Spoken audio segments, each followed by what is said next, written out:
Mi nombre es Pascual Ángel Gargiulo.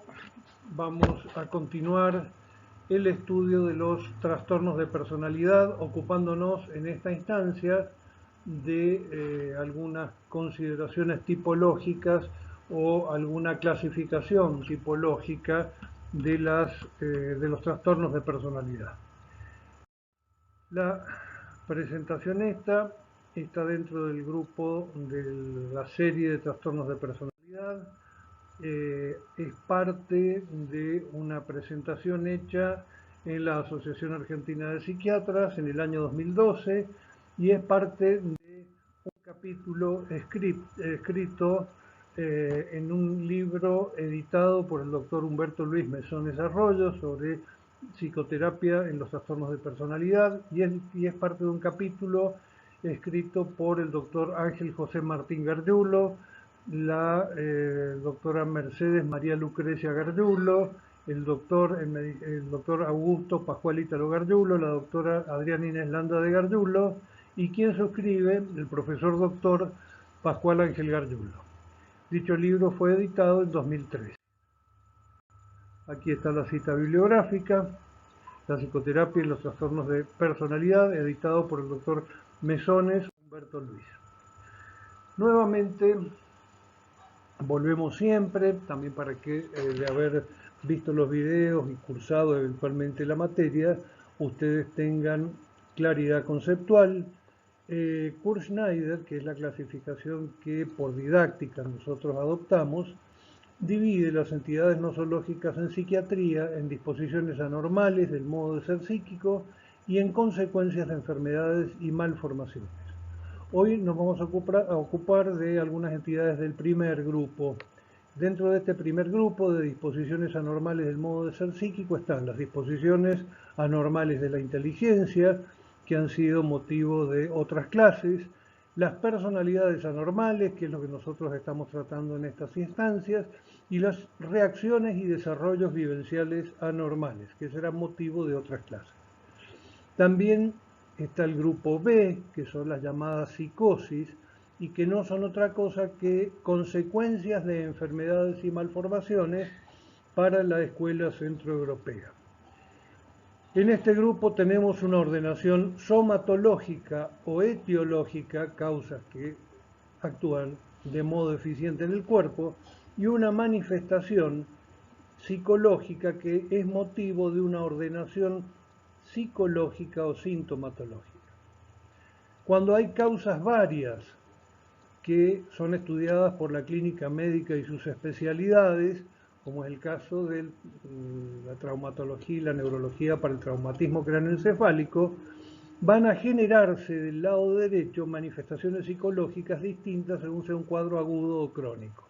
Si el cuadro es agudo hay un compromiso de conciencia, y si el cuadro es crónico, si los traumatismos se suceden en el tiempo, hay desestructuración de la personalidad.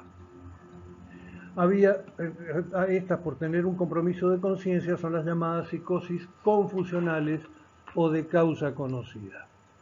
Había otras entidades dentro de la psicosis que compartían con las anteriores el hecho de que sus manifestaciones no son comprensibles sino explicables por una etiología que asienta en el cuerpo, que eran la ciclotimia y la esquizofrenia, también llamada psicosis de causa desconocida y también llamada psicosis lúcidas por el hecho de que no hay compromiso de conciencia. Disposiciones anormales del modo de ser psíquico y consecuencias de enfermedades y malformaciones.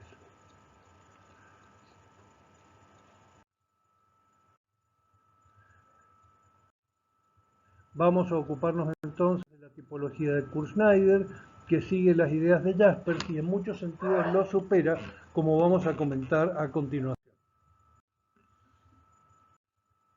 Vamos a hablar entonces de la tipología de Kurt Schneider. Nuevamente, esto es parte de un capítulo escrito en un libro editado por el doctor Humberto Luis Mesones Arroyo, La psicoterapia en los trastornos de personalidad.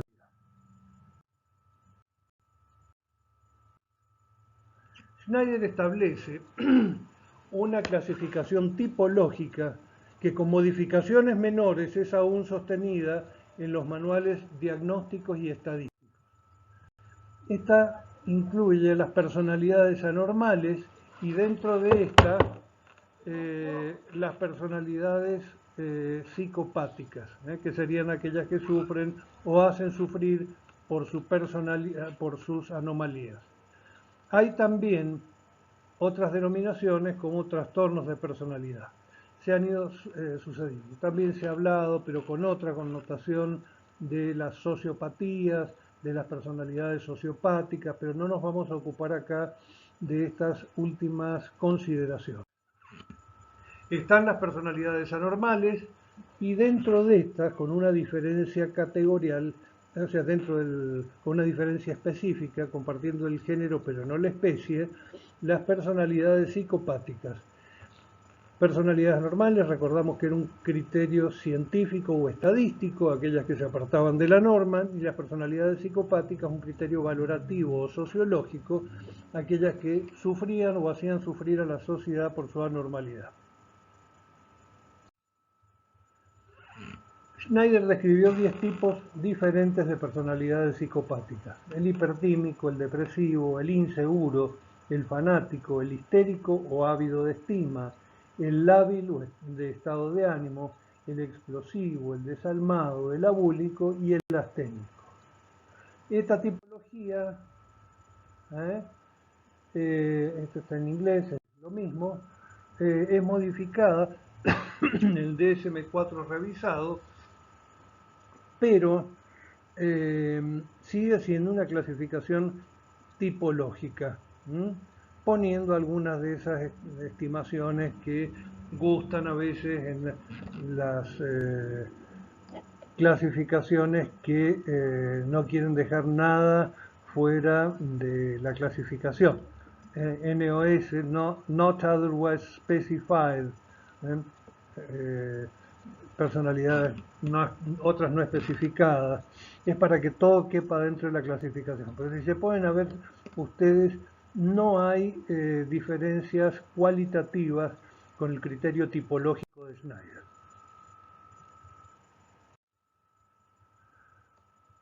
Schneider entonces reconoce 10 subtipos de personalidades psicopáticas: hipertímico, depresivo, inseguro, fanático, histérico o ávido de estima, es lo mismo, ponía en algún lugar necesitados de estima, en realidad es ávido de estima, lábil de estado de ánimo, explosivo, desalmado, abúlico y asténico.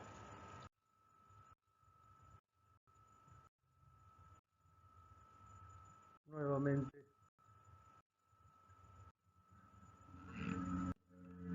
Los psicópatas hipertímicos se caracterizan por tener un temperamento vivaz, sanguíneo, están dispuestos a ayudar con eficiencia, son algo superficiales y demasiadas veces indignos de confianza. Pueden recibir influencias que los tornan cambiantes, con escaso sentido crítico. Siempre están un poquitito por encima de la media en cuanto a su tine, en cuanto a su estado de ánimo. Cambiantes, influenciables, con un optimismo ilimitado, una gran suficiencia, una eterna expectativa de triunfo. Si ellos entran en el partido va a ser favorable a ellos. Suelen ser algo informales y con escaso registro de las distancias convenientes. Van a entrar a tutear al interlocutor demasiado rápido. No saben mantener las distancias debidas. Pueden ser más o menos equilibrados, pero también pueden ser un poco agitados, pendencieros o eventualmente impulsivos. Por este último motivo pueden tener querellas y es de destacar que suelen perdonar rápidamente. Pueden verse involucrados en situaciones que no son estrictamente de su interés. Por esta desbordante vitalidad se meten en cosas que no les interesan, con cambios frecuentes, y dando finalmente una impresión de inestabilidad en lo laboral o lo social, y pueden llegar finalmente a veces a caer en alguna situación de abandono. En el polo opuesto, con una timia descendida, tendríamos a los depresivos. No parecen estar tan relacionados con un tipo temperamental como el caso de los hipertímicos. Los hipertímicos están relacionados con el temperamento sanguíneo. En cambio, los depresivos es un grupo, constituyen un grupo un poco más amplio, con manifestaciones mucho más diversas.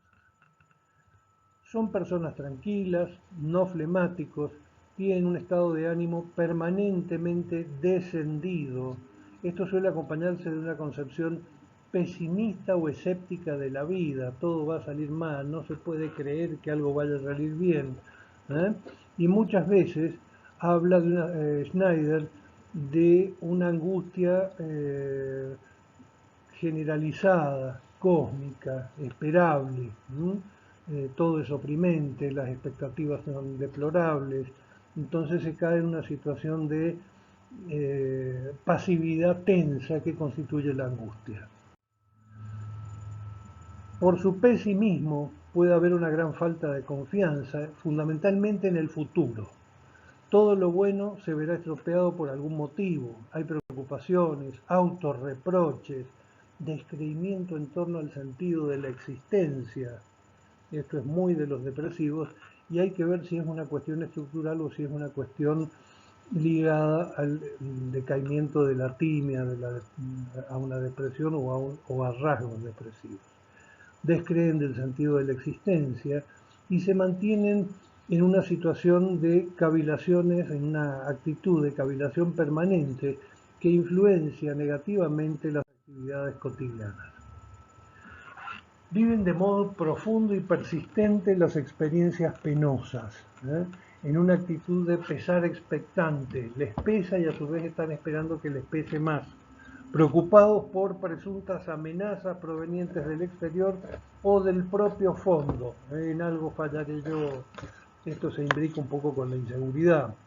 Tienen imposibilidad de sentir una alegría ingenua, de festejar algo, de alegrarse con los niños y como los niños. La alegría ingenua está ausente. Cualquier contenido de este tenor tiene una duración muy limitada y una pena sustituye otra pena, al decir de Schneider. Están apenados por algo hoy y mañana están apenados por algún otro motivo, pero viven apenados. Puede aparentarse otra cosa en la superficie, tales como los estados de manía angustiosa, una forma de huir de la angustia a través de la actividad, o manía de huida, huyen del propio dolor a través de actitudes maniformes. En estos estados pueden mostrarse activos y alegres, muchos se refugian en la actividad y otros eventualmente pueden tener una actitud aristocrática. Mi posición es una posición profunda y la de muy pocos, y sonríen de la simpleza de los demás que se llegan a permitir alegrías ingenuas. Pobre gente, vive de ilusiones. Solo las personas con nuestro temple podemos llegar a ser conscientes de la magnitud de las tristes expectativas que tiene dispuesto el universo para todos. Pueden refugiarse en algunas concepciones consoladoras, pueden tomar alguna actitud equivocada en el ámbito religioso o en el ámbito político, pueden buscar mesianismos que de alguna manera permitan escapar de esta condición depresiva y depresora del universo. A veces hay preferencia por lo pequeño, por considerar dudoso lo grande, y puede haber cuadros de real abandono, que eran excepcionales en el hipertímico, son frecuentes en el depresivo, con descuido de su apariencia externa. Lo que ocurre en el estado depresivo, aquí se ve como un rasgo de personalidad que lo acompaña a lo largo de toda la vida. Se ha descrito una variante melancólica, en ella hay personas tímidas y bondadosas, pero fáciles de desanimar, personas buenas pero que se desaniman frente a todo. Otra variante descrita es la de los malhumorados. Se trata de individuos irritables, criticones, gruñones, desconfiados, que pueden ser a su vez muy fríos en el modo de ser gruñones. Pueden llegar a ser personas que contagian esa tristeza. Muy ligados a los psicópatas depresivos o a las variedades depresivas están los inseguros de sí mismos, que suelen tener también un temple ligeramente depresivo. Sin embargo, la seguridad vital de los depresivos no puede ser una inseguridad de sí mismos. Lo que interesa en este tipo de psicópatas es un déficit de la desconfianza en sí mismos, y esto les genera, lo cual les genera una íntima inseguridad. Puede haber una sobrecompensación hacia afuera, existiendo cierta arrogancia, aquello que se dice: dime de qué blasonas y te diré en qué fallas. Súper seguros, manejan todas las situaciones con cierta petulancia, en el fondo están sobrecompensando un sentimiento de inseguridad. Pueden caer en escrúpulos en lo ético, con sentimientos de culpa desmesurados, en cuyo caso hablamos de sensitivos, analizando cuidadosamente su propia conducta, a ver si realmente han cometido una falta, y muchas veces no la hay. También en algunos casos, y así como existen los sensitivos, existen los anancásticos, aquellos que están presos del cumplimiento del deber, las cosas como deben ser, imperativo categórico: lo que debe ser, debe hacerse. Las obsesiones surgen en estas personas acompañándose muchas veces de angustia, con todos los correlatos corporales de la angustia. La tonalidad parece teñir y estropear todo, desvalorizando todos los logros aún. Ahí está la inseguridad. Unos contenidos obsesivos sustituyen a otros, generando angustias a que aparezcan nuevos contenidos obsesivos, y llevando también a precauciones y defensas frente a estas ideas obsesivas, a verdaderos rituales obsesivos que pueden ser muy extraños frente a otras personas o para otras personas.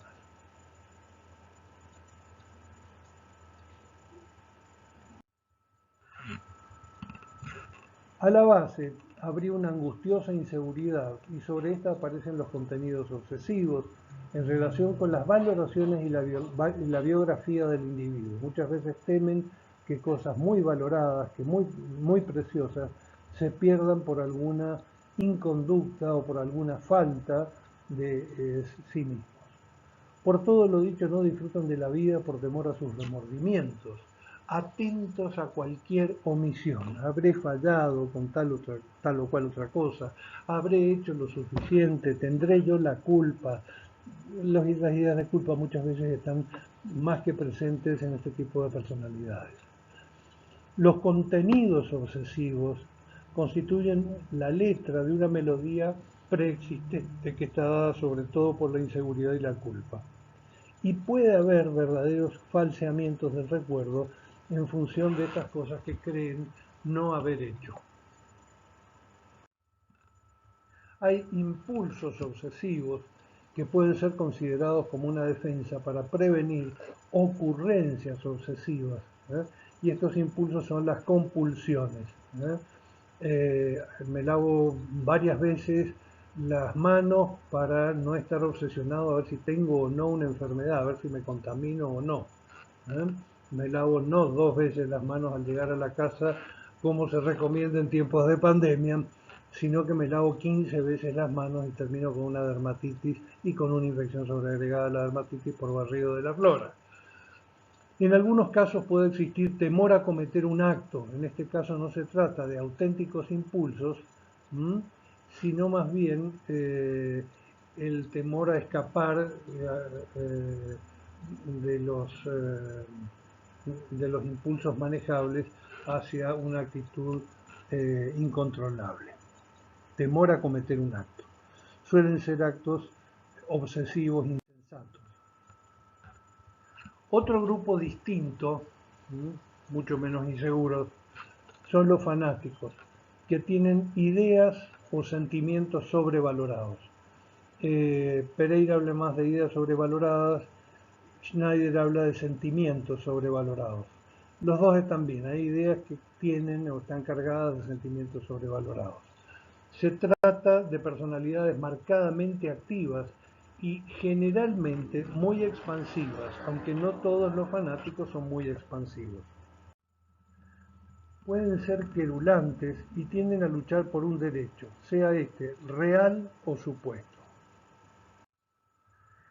Puede ser también de tipo idealista, en cuyo caso trabaja en favor de un plan o programa. También podríamos incluir aquí los fanáticos que tienen valoraciones exageradas sobre cuestiones ideológicas.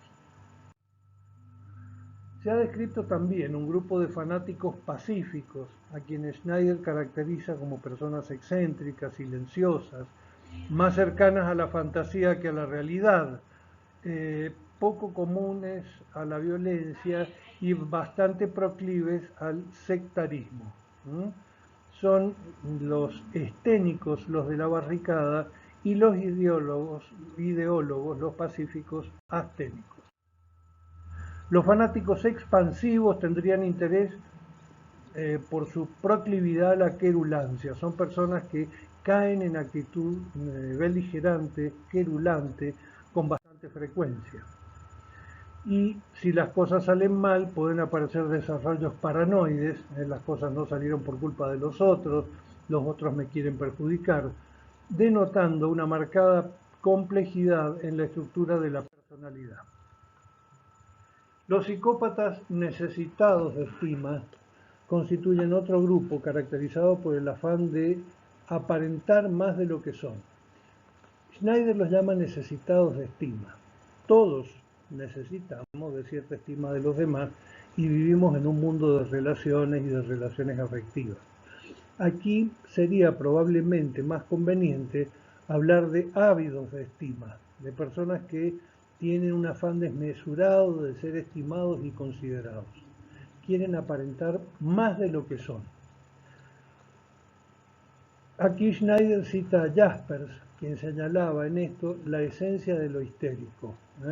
Jaspers utiliza el término histeria, pero Schneider prefiere evitarlo por las connotaciones desvalorizantes que tiene en el día de hoy, o ya en la época de Schneider, el término histérico.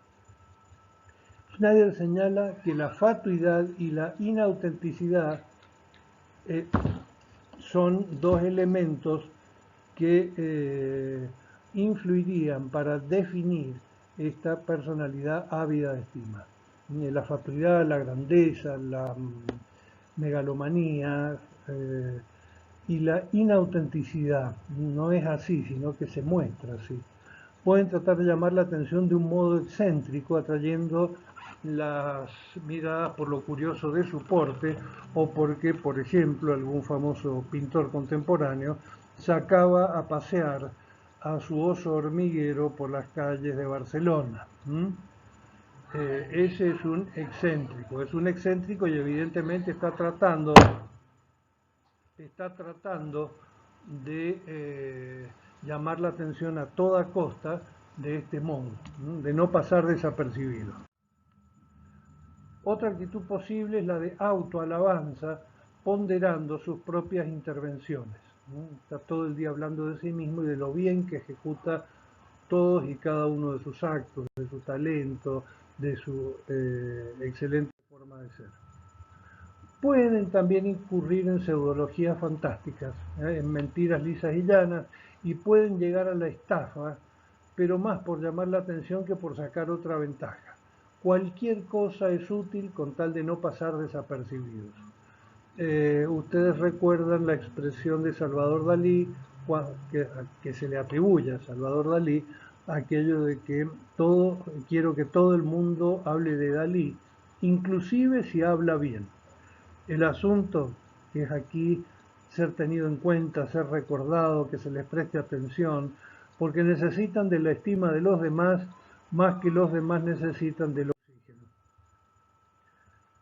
Se identifican con su papel sin abandonar la realidad y de alguna manera buscan seguridad con la atención de los demás. Y pueden especular aún con la piedad ajena, haciendo el papel de los que sufren en silencio. Las relaciones con los demás son inestables debido a la autenticidad y la inautenticidad. Como se está fingiendo, el otro deja de ser un espectador apto en la medida en que descubre que el histérico o el ávido de estima está mintiendo para llamarle la atención. Los espectadores son tenidos en cuenta y empiezan a ser aburridos cuando se dan cuenta eh, de la fatuidad, de la inautenticidad de la trama y de las mentiras de la estafa. Empiezan a ser aburridos si no admiran sus numerosas escenificaciones. Otro grupo, lábiles de estado de ánimo. Se caracterizan por oscilaciones el estado de ánimo con connotaciones generalmente irritables depresivas. Connotaciones irritables depresivas. Hay oscilaciones en los psicópatas lábiles de estado de ánimo. Es difícil constatar su motivación, no hay siempre una motivación, sino que es un movimiento del fondo, de lo corporal, que no se haya influenciado o determinado de un modo reactivo, más que determinado, yo diría condicionado, de un modo psicorreactivo, sino que se haya influenciado por movimientos del fondo, del estado de ánimo que surge de lo profundo. Puede haber una reactividad depresiva que tiene días y suelen ser personas impulsivas que pueden caer en huidas, en excesos alcohólicos, y no resultan fácilmente comprensibles. En algún caso se los ha designado como epileptoides, porque los epilépticos suelen tener distimias, que es un término que se ha degradado con los manuales de diagnósticos y estadísticos. Las distimias son modificaciones súbitas e impensadas, generalmente agresivas del estado de ánimo que se ven en los epilépticos.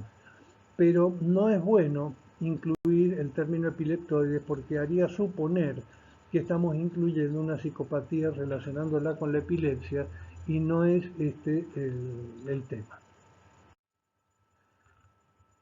Los explosivos estallan con el menor pretexto, montando en cólera, con una llamada irritabilidad y eventualmente con reacciones primitivas, sean de las reacciones primitivas son de excitación psicomotriz o bien de pánico o congelamiento. Estas son reacciones primitivas.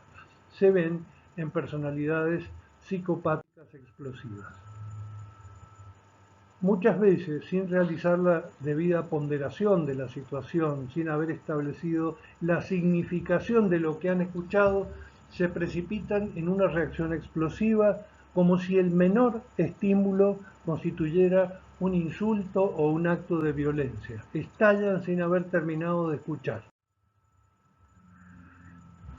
Otro grupo, que es el que más ha caracterizado a las personalidades psicopáticas, el de los desalmados. Se llama psicópatas desalmados a personas que carecen o que tienen marcadamente menguado el sentido de la compasión o la conciencia o el sentido moral. Son capaces de crímenes realmente azorantes, de crímenes realmente lindantes con la crueldad gratuita, por este hecho de ser desalmados. No suelen sentir remordimientos ni vergüenza, no tienen sentido del honor, pueden caer en actos impulsivos brutales, crueles, fríos. Este grupo parece tener para Schneider mal pronóstico y, como aclara más adelante, en los casos extremos. No quiere decir que porque tenga rasgos de desalmado un determinado hombre, una determinada mujer, tengamos que caer en el nihilismo terapéutico. Nada podemos hacer porque tiene rasgos de desalmado. Todo lo contrario. En algún caso el desalmado puede resultar de alguna manera refractario a toda intervención psicoterapéutica. Pero eso lo sabemos al final, pero debemos intentarlo siempre. Schneider dice que son fundamentalmente incorregibles o ineducables. Más adelante aclara que en los casos extremos. agrega que en los casos acentuados, aquí está, en los casos acentuados pueden ser incorregibles o ineducables. Existe una falta de toda base sobre la cual se pueda realizar o ejecutar alguna influencia más o menos constructiva.